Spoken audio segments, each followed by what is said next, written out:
Xo'sh, bizda juda ham qiziq savol. Bu berilgan ifoda, ya'ni bu berilgan yig'inda nechi xonali son ekanligini topishimiz kerak. Xo'sh, qanday qilib topamiz?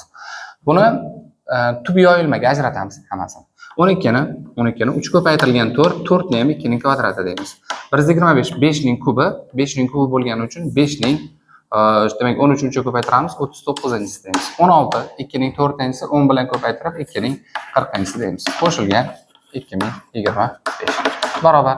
Xo'sh, 3 ko'paytirilgan, xo'sh, 5 ning 39-si ko'paytirilgan 2 ning 41-si, 2 ning 42-si. Xo'sh, 2 ning kvadrati 2 ning 40-si, 2 ning 42-si qo'shilgan 2025 barobar. Xo'sh, biz mana bu ikkalasini 10 ga keltiramiz. Ya'ni 3 ko'paytirilgan 5 ning 39-si ko'paytirilgan 2 ning 39-si ko'paytirilgan 2 ning kubi va qo'shilgan 2025 barobar.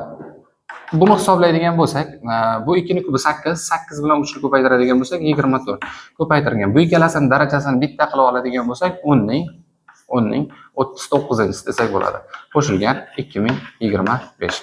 Demak, bu degani 24 ni 39-darajasiga ko'paytiradigan bo'lsak 24 va undan keyin 39 ta noli bor son degani. Demak, 39 ta noli bor son qo'shilgan 2025.